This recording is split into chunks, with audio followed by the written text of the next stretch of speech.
नमस्कार, आप देख रहे हैं उत्तराखंड लाइव और मैं हूं कायनात अंसारी। खबरों की शुरुआत करते हैं इस वक्त आ रही बड़ी खबर के साथ। देहरादून से ये बड़ी खबर, मुख्यमंत्री पुष्कर सिंह धामी के दौरे से जुड़ी ये बड़ी खबर। मुख्यमंत्री पुष्कर सिंह धामी आज जाएंगे ऋषिकेश। थोड़ी देर में ऋषिकेश पहुंचेंगे मुख्यमंत्री और ऋषिकेश कर्णप्रयाग रेल लाइन परियोजना के निर्माण कार्य की करेंगे समीक्षा। सीएम पुष्कर सिंह धामी के दौरे से जुड़ी ये बड़ी खबर, ऋषिकेश कर्णप्रयाग रेल लाइन परियोजना के निर्माण कार्य की करेंगे समीक्षा। ऋषिकेश का दौरा करेंगे आज पुष्कर सिंह धामी। दोपहर 2 बजे देहरादून के लिए रवाना होंगे सीएम। 3 बजे मुख्यमंत्री आवास पहुंचकर शासकीय कार्यों को निपटाएंगे। मुख्यमंत्री पुष्कर सिंह धामी का ऋषिकेश दौरा, थोड़ी देर में पहुंचेंगे ऋषिकेश और इस दौरे के दौरान ऋषिकेश कर्णप्रयाग रेल लाइन परियोजना का करेंगे समीक्षा।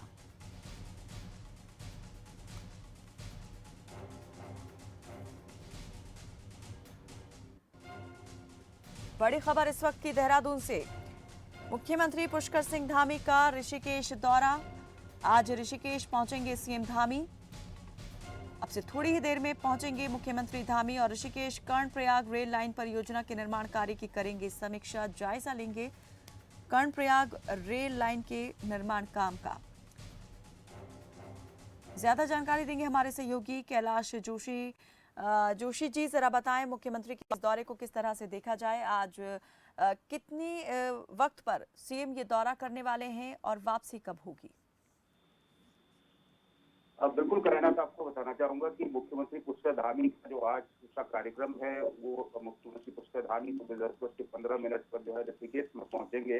ऋषिकेश पहुंचकर जो है मुख्यमंत्री रेल विकास निगम कार्यालय पर जाएंगे। ऋषिकेश से जो कर्णप्रयाग की जो रेल लाइन है, जो रेल लाइन प्रोजेक्ट यहाँ पर चल रहा है, उसको जो है उसकी परियोजना को देखेंगे, उसका प्रस्तुतिकरण किया जाएगा और उसके बाद 11:30 बजे टिहरी के गुल्लर में जो है गुल्लर टोली एक जगह है, वहां पर पहुंचेंगे। वहां पर जो है ऋषिकेश कर्णप्रयाग रेल लाइन परियोजना निर्माण कार्यों का जो हाँ वो हो रहे हैं, जगह पर जहाँ काम चल रहा है वहां जाकर उसका निरीक्षण करेंगे। साथ ही 1-1:30 बजे से 2 बजे तक जो है सीएम जो है एक रिजॉर्ट है वहां पर मौजूद रहेंगे। 2 बजे सीएम मुख्यमंत्री जो है देहरादून के लिए रवाना होंगे। उसके बाद 3:15 पर जो है मुख्यमंत्री कार्यालय वो पहुंचेंगे और अपने जो काम है उनको निपटाएंगे। उसके बाद मुख्यमंत्री जो है 4:30 बजे अपने कैंप कार्यालय पर मौजूद रहेंगे। आज जो उनके जो दिन भर के काम होंगे उनको निपटाएंगे। उत्तराखंड और उत्तर प्रदेश के बीच जो दायित्व है उनका कार्मिकों के पुनरावंतन से संबंधित जो लंबित उनका निस्तारण करेंगे। जी कैलाश जी, मुख्यमंत्री आज जो जाने वाले हैं, क्या सिर्फ यहाँ पर जो परियोजनाएं चल रही हैं उनकी समीक्षा ही करेंगे, जो निर्माण कार्य है उसी का जायजा लेंगे, या फिर कुछ नए विकास परियोजनाओं का भी शिलान्यास करेंगे?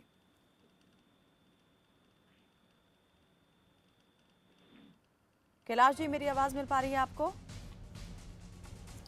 चलिए, लगता है हमारा संपर्क टूट गया है। तो आज सीएम पहुंचने वाले हैं ऋषिकेश। अब से कुछ ही देर में पहुंच जाएंगे ऋषिकेश और यहां पर ऋषिकेश कर्णप्रयाग रेल लाइन के निर्माण कार्य की करेंगे समीक्षा। और इस बीच आ रही एक और बड़ी खबर का रुख करते हैं। मुख्यमंत्री ने ली ऊर्जा विभाग की समीक्षा बैठक। बड़ी खबर इस वक्त की, सीएम पुष्कर सिंह धामी ने अधिकारियों को दिए निर्देश। शहर में पावर स्टेशन की स्थापना को लेकर की गई चर्चा।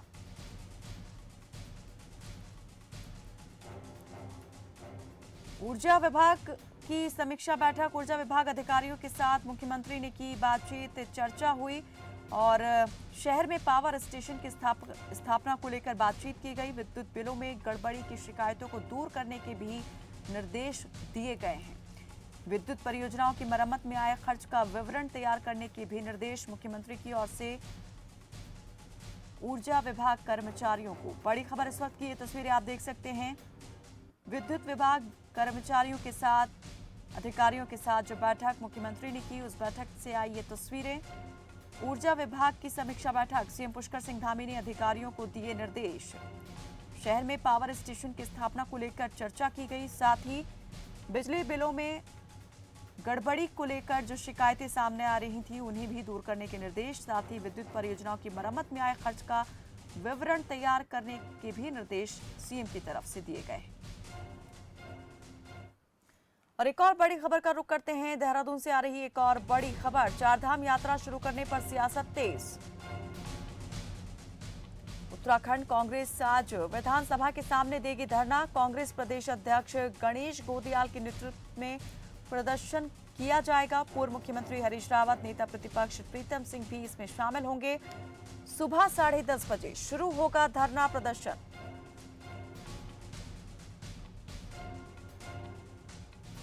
चार धाम यात्रा को शुरू करने पर सियासत तेज हो गई है। कांग्रेस करने वाली है धरना प्रदर्शन। उत्तराखंड कांग्रेस आज विधानसभा के सामने देगी धरना। ज्यादा जानकारी देंगे हमारे सहयोगी कैलाश जोशी। जी कैलाश जी, जरा बताएं कि कैसे सियासत जो है इस पर गर्मा रही है।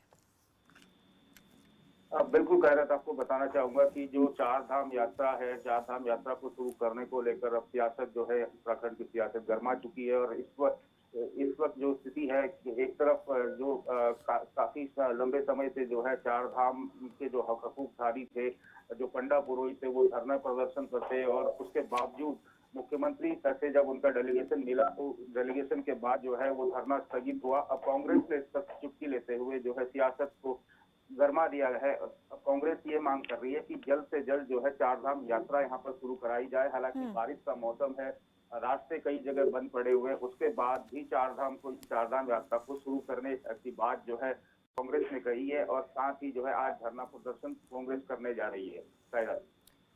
कैलाश जी, इस यात्रा को शुरू करने के पीछे क्या तर्क दिया जा रहा है कांग्रेस नेताओं की ओर से, क्योंकि कोविड को देखते हुए एहतियातन ये फैसला जो है सरकार की तरफ से लिया गया था। कोर्ट के भी ये आदेश थे कि अभी इस तरह की कोई भी जो मास गैदरिंग है वो ना की जाए।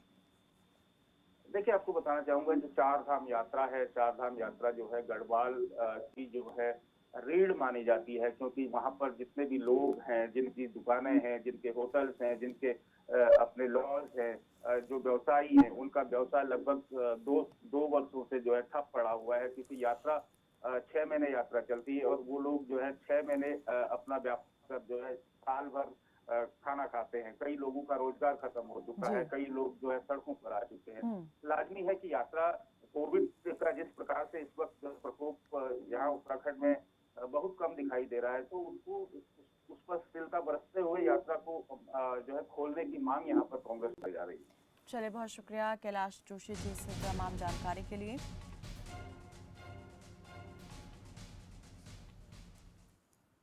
लक्सर से आ रही एक और बड़ी खबर का रुख करते हैं। इस बीच लक्सर से आ रही ये बड़ी खबर, देर रात से हो रही भारी बारिश, तेज बारिश के कारण जनजीवन अस्त व्यस्त। जिले के कई इलाकों में हुआ जलजमाव, राजकीय महाविद्यालय हुआ जलमग्न। बारिश ने खोली प्रशासन के दावों की पोल। लक्सर से ये बड़ी खबर, बीती रात से ही तेज बारिश लगातार जारी, बारिश ने खोली प्रशासन के दावों की पोल। जनजीवन अस्त व्यस्त, कई जगह पर जल भराव, जल जमाव, महाविद्यालय ने भी ली जल समाधि। ये तस्वीरें लक्सर से आई, आप देख सकते हैं सड़कों पर पानी भरा हुआ है और लोगों को इससे भारी समस्याओं का सामना करना पड़ रहा है। पानी निकासी की कोई यहां पर व्यवस्था जो है दिखाई नहीं दे रही है। राजकीय महाविद्यालय जो है वो भी जलमग्न हो गया है।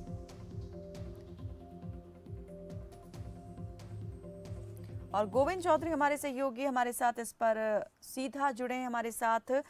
गोविंद, जरा बताएं और हम चाहेंगे जरा कुछ तस्वीरें भी दिखाएं, अगर आप दिखा सकें तो किस तरह की अभी स्थिति बनी हुई है, कितनी समस्या यहां पर पेश आ रही है और क्या बारिश अभी भी जारी है? देखिए कायनात, आपको बता दूं मैं, जिस तरह से लगातार देर रात से यहाँ बारिश हो रही है, बारिश का मंजर देखने को मिल सकता है। जिस तरह से सभी कॉलोनियां, जो रास्ते हैं, सड़कें हैं, वो पूरी तरह से बाधित हो चले हैं। लेकिन आपको दर्शकों को भी हम बताना चाहेंगे, जो राजकीय महाविद्यालय की जो आप तस्वीर देख रहे हैं टीवी स्क्रीन पर, ये राजकीय महाविद्यालय पूर्व का जो बिल्डिंग है जिसमें एक कोविड सेंटर खोला गया था। दर्शकों को हम यहाँ पर बता दें कि ये कोविड सेंटर की वो तस्वीरें जिसमें राजकीय महाविद्यालय पूर्व में चलता था, इसी में कोविड सेंटर बनाया गया है। ये भी पूरी तरह से जलमग्न हो चुका है। जो तस्वीरों में हम देख सकते हैं कि पूरा कोविड सेंटर के जो रास्ते हैं वो पूरी तरह से बाधित हो चले हैं। पूरी जो सड़कें हैं, कई लक्सर की ऐसी कॉलोनियां हैं जो तेज बारिश के चलते जलमग्न हो चुकी है। कायनात जिस तरह से लगातार पहाड़ों में बारिश हो रही है तो उसका असर मैदानी क्षेत्रों में भी यहाँ देखने को मिल रहा है। सभी नाले जो नदियां वो उफान पर चल रही है। तो जिस तरह से लक्सर में एक बार फिर सभी जो नाले नदियां हैं वो उफान पर है और जिस तरह से जो कॉलोनिया में पानी जल भरा हो चुका है, तो कई कॉलोनिया में कह सकते हैं जिस तरह जल भरा हुआ है तो कहीं ना कहीं जो नगर निगम है उस पर भी कई सवालिया निशान यहाँ खड़े हुए हैं। जी कान्या, तो अभी तक समस्या का समाधान किया गया है, किया जा चुका है, या अभी भी समस्या जस की तस बनी हुई है? दूसरा मैं ये भी आपसे जानना चाहूंगी, जैसे आपने महाविद्यालय का जिक्र किया कि ये कोविड सेंटर जो है यहाँ पर बनाया गया था, क्या ये अभी भी चालू अवस्था में है? यहाँ पर कोविड से रिलेटेड किस तरह की चीजें जो है की जा रही हैं? जांच हो रही है या फिर इलाज करवाया जा रहा है?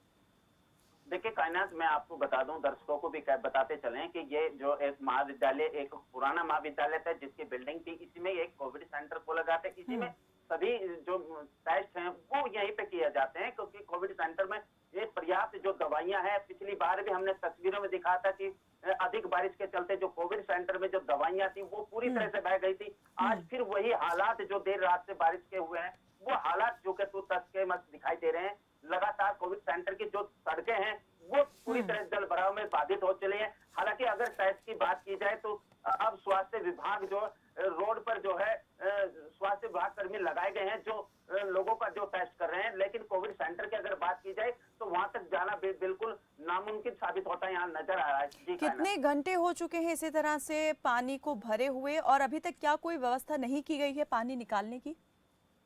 देखिए कायनात, मैं आपको बताता चलूं, जिस तरह से जल भराव है, हालांकि अब थोड़ा सा मौसम थोड़ा सा मेहरबान हुआ है, थोड़ा सा राहत लोगों को यहाँ मिलती नजर आ रही। हालांकि थोड़ी सी बूंदाबांदी अभी भी जारी है। जिस तरह से लगातार देर रात से बारिश हो रही है तो उसी के चलते अभी तक जो सुरक्षा की दृष्टि से नगर निगम की तरफ से किसी भी जल भराव को निकालने का यहाँ अभी तक कोई प्रयास नहीं किया गया। तमाम आप सड़कें, आप कॉलोनी देख सकते हैं, तस्वीरों में साफ नजर आ रहा है कि जिधर भी देखो बारिश का एक मंजर, एक कहर नजर आ रहा है। जी कायनात। चलिए, बहुत शुक्रिया गोविंद इस तमाम जानकारी के लिए। तो लोग परेशान हो रहे हैं, जल जमाव की स्थिति जो है अभी भी बनी हुई है, लेकिन निगम अधिकारी जो हैं अभी भी नींद से नहीं जागे हैं। रुकते हैं एक छोटे से ब्रेक के लिए, जल्द लौटते हैं।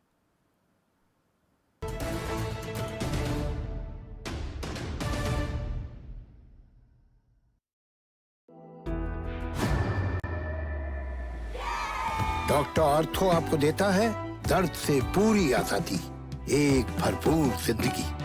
ये कोई टेम्परेरी पेन किलर नहीं, आयुर्वेदिक औषधि है। जी नमस्कार, सत श्री अकाल। नाभि पेट के सेंटर में जो अपने होती है नाभि, जिसको हम तुन्नी भी बोलते हैं, नाभि खिसक जाना, धरण पड़ जाना, ये आम समस्या है। लेकिन हमारी जो कंपनी है, हमारी जो संस्था है, यहाँ पे एक नाभि टच ऑयल बनाया गया है नाभि पे लगाने के लिए। सुबह लगाना होता है, नहाने के बाद, रात को लगाना होता है, सोने से पहले। 16 साल से छोटे जो बच्चे हैं उनकी ऐनक उतर जाती है। जो 16 साल से बड़े हैं, जैसे मुझे आप देख रहे हो ऐनक लगी हुई है, ऐसे उनकी जो नज़र है वो वहीं पे स्टिल हो जाती है। चाहे शुगर का पेशेंट हो, हाई बीपी का पेशेंट हो, किसी प्रकार का कोई पेशेंट हो, नज़र दिन प्रतिदिन कमज़ोर हो रही है तो इस नाभि टच ऑयल को आप इस्तेमाल कीजिए। यदि आपकी नाभि खिसक जाती है, धरण पड़ जाती है, जब बच्चों को चुस्ती फुर्ती के लिए आपको चाहिए, तो नाभि टच ऑयल जो है इसका रोज़ाना सुबह शाम सेवन करना बहुत ज़रूरी है। इसे लेने के लिए आप हमारे नंबरों पर और हमारी वेबसाइट पे जा कर के परचेज कर सकते हैं। आपके विधायक से सीधा सवाल। जींद के विधायक कृष्णलाल मिड्ढा के साथ देखिए विधायक का रिपोर्ट कार्ड आज शाम 4:55 पर सिर्फ खबर फास्ट पर। मुल्तानी कोका कफ सिरप, तुलसी, वसा, यस्ती मधु, पिपली के गुणों से भरपूर, जो खांसी पर करे तुरंत असर, ताकि बदलते मौसम के साथ आप न बदलें। घुटना, कंधा या कमर, चाहे जैसा हो दर्द, डॉक्टर आर्थो आपको देता है दर्द से पूरी आजादी, एक भरपूर जिंदगी। ना दिशा से भटकाना, ना हकीकत छिपाना, जनता तक हकीकत की आंखों देखी पहुंचाना। पड़ताल के लिए तैयार है खबर फास्ट की टीम। ग्राउंड जीरो से ग्राउंड रिपोर्ट, सोमवार से शुक्रवार शाम 5:25 पर सिर्फ खबर फास्ट।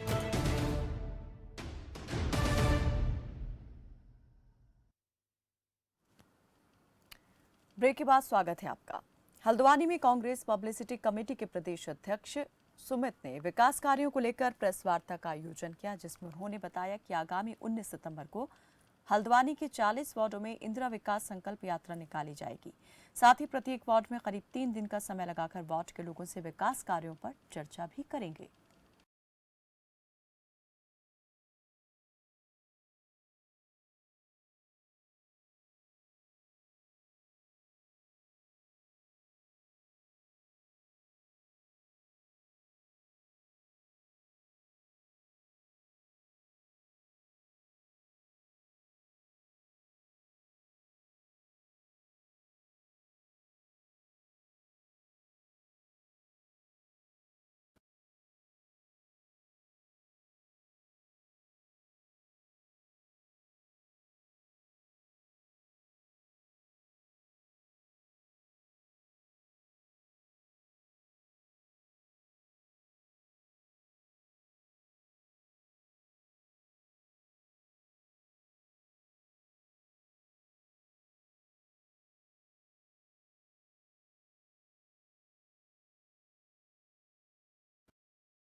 तारीख से लेके 19 तारीख तक लगातार जनपद पिथौरागढ़ के सभी कार्यालयों में गेट मीटिंग आयोजित करेंगे और 20 तारीख को हमारा एक धरना कार्यक्रम हुआ जिला स्तर पर, जिसके बाद 5 अक्टूबर 2021 को प्रदेश की उनमें समस्त विभागों के पूरे उत्तराखंड से एक महारैली का आयोजन किया जाएगा और उसी में आगे की रणनीति आंदोलन की तय की जाएगी।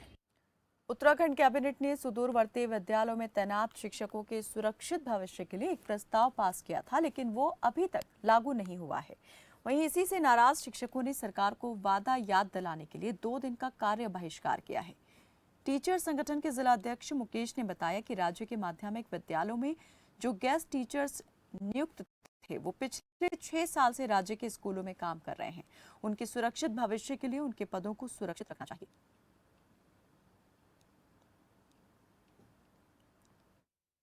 उत्तराखंड कैबिनेट के द्वारा राज्य के माध्यमिक विद्यालयों में कार्यरत जो गेस्ट टीचर्स हैं, जो पिछले 6 सालों से सुदूरवर्ती विद्यालयों में अध्यापन कार्य कर रहे हैं, तो विगत 3 जुलाई को उनके सुरक्षित भविष्य के संबंध में राज्य कैबिनेट के द्वारा 3 फैसले लिए गए थे, जिसमें उनके पदों को रिक्त न माना जाना, मानदेय वृद्धि और गृह जनपदों पर उनकी प्राथमिकता के आधार पर नियुक्ति, ये 3 बिंदु प्रमुख थे।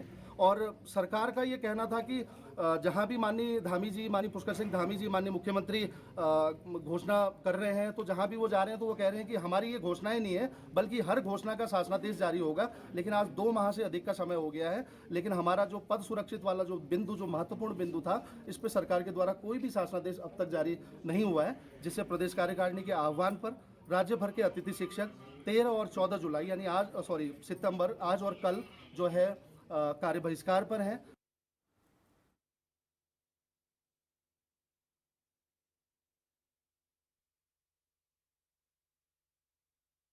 ज्यादा जानकारी देंगे हमारे सहयोगी मनीष चौधरी। मनीष, जरा बताएं कि आखिर क्या मांगे हैं इन गेस्ट टीचर्स की, और 2 दिन के कार्य बहिष्कार की चेतावनी इनकी ओर से जो दी गई है, उसका कितना असर अभी तक शासन प्रशासन पर हुआ है?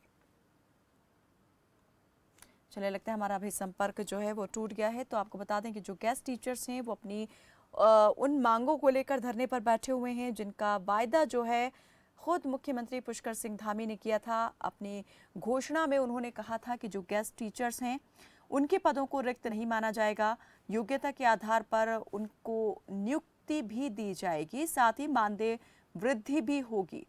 अब गेस्ट टीचर्स अपने भविष्य को लेकर इसलिए चिंतित हैं कि कभी भी उनकी पोस्ट जो है उनसे वापस ली जा सकती है। लिहाजा पक्का करने की मांग जो है वो कह सकते हैं कि गेस्ट टीचर्स यहां पर कर रहे हैं।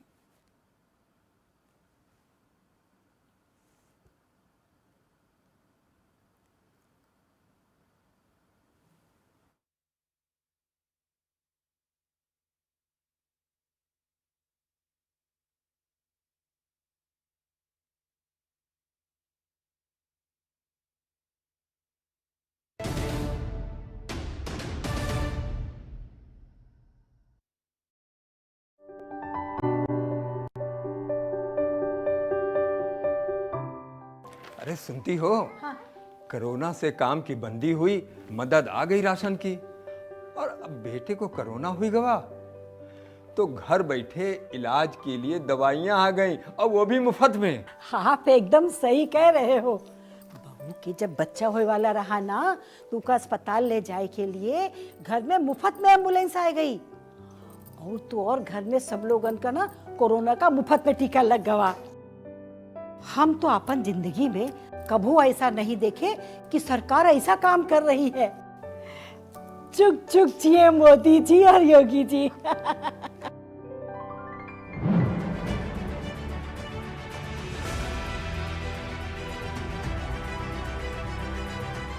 कि हमारा राशन घर के लिए मिल गया, जो हमने मजदूरी करके अपना पोषण करते थे उसको हमने बच्चों में लगाया। और जब से मोदी मुझको राशन भी देने लगे तब से मेरी सारी परेशानियां भी दूर हो गई हैं। हमारे बच्चों का पालन पोषण हो रहा है और हमारे घर का खाने पाने में कोई दिक्कत नहीं हो रही है। बहुत बहुत धन्यवाद योगी और मोदी जी का। अरे मुफ्त का जो राशन मिलता है बहुत बढ़िया गरीबों के लिए योजना है। इससे बढ़िया कोई योजना है ही नहीं।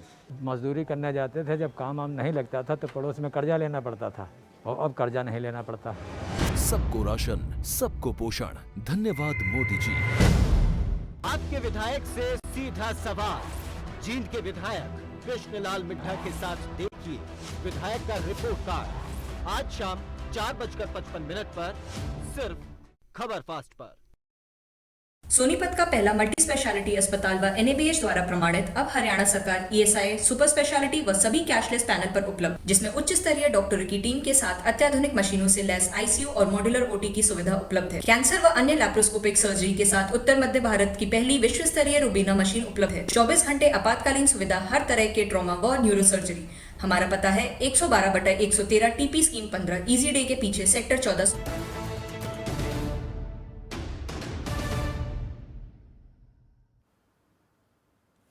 बीते दिनों जिलाधिकारी डॉक्टर आशीष चौहान ने तहसील धारचूला का दौरा किया और इस दौरान जिलाधिकारी ने तहसील धारचूला की आपदा और तेज वर्षा से प्रभावित मार्गों को खोलने की प्रक्रिया का भी जायजा लिया। इसके साथ ही डीएम ने हेलीपैड पर पहुंचकर हेलीकॉप्टर संचालन और खाद्य सामग्री वितरण का भी जायजा लिया और मार्ग खोलने के लिए दोनों कार्यदायी संस्थाओं को निर्देश दिए।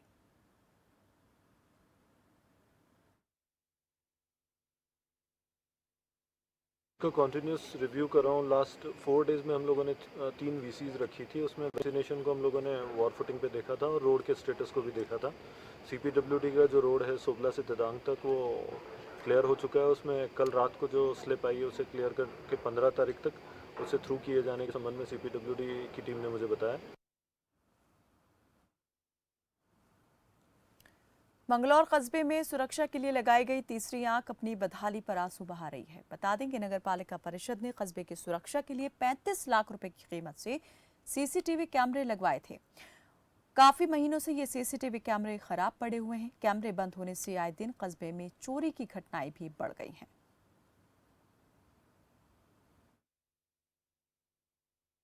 ना जाने कौन ऐसा असामाजिक आदमी है जो उन कैमरों की लाइनें काटता है।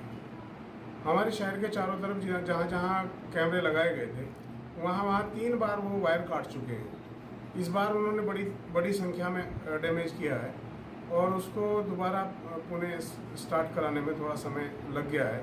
मैं मानता हूँ सुरक्षा की दृष्टि से जो कार्य किया गया था उसमें शायद कोई जानबूझकर कर रहा है या कोई ऐसा असामाजिक तत्व है जो नहीं चाहता कि ये जो तीसरी आंख है ये चालू रहे।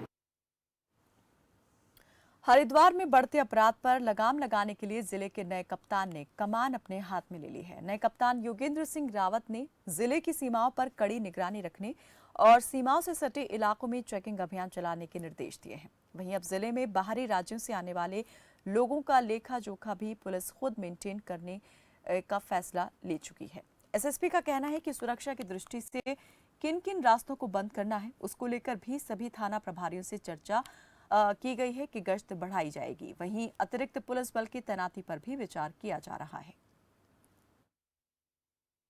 हरिद्वार देहात का जो इलाका है ये उत्तर प्रदेश के 3 जनपदों से मिलता है, सहारनपुर, मुजफ्फरनगर और बिजनौर से। और ये तीनों जनपदों से इसकी सीमाएं काफ़ी पोरस हैं, यानी इसमें मैं तो कहूँगा कि दर्जनों नहीं सैकड़ों रास्ते होंगे जो कि एक से दूसरे को जोड़ते हैं। कुछ पक्के रास्ते हैं, कुछ कच्चे रास्ते हैं, और इनमें अपराधियों का आना जाना भी निश्चित रूप से कई बार होता है। अपराध करके भी आदमी इस तरफ से दूसरी तरफ या दूसरी तरफ से इस तरफ आता है। तो जो हमारे मुख्य पॉइंट है, जो हमारे स्ट्रेटेजिक पॉइंट है, वहाँ पर हम लोग लगातार इसकी चेकिंग करते हैं पहले से भी, और आगे भी ये चेकिंग जारी रहेगी। रैंडम चेकिंग इसमें जारी रहेगी। और दूसरा मेरा ध्यान इस बात पे होगा कि हम लोग सरप्राइज चेकिंग करेंगे, क्योंकि होता क्या है कि अगर एक ही स्थान पर आदमी लगातार चेकिंग कर रहा है तो फिर जो क्रिमिनल होता है उसको भी पता चल जाता है कि इस पॉइंट पे चेकिंग हो रही थी, वो अपना रास्ता बदल देता है।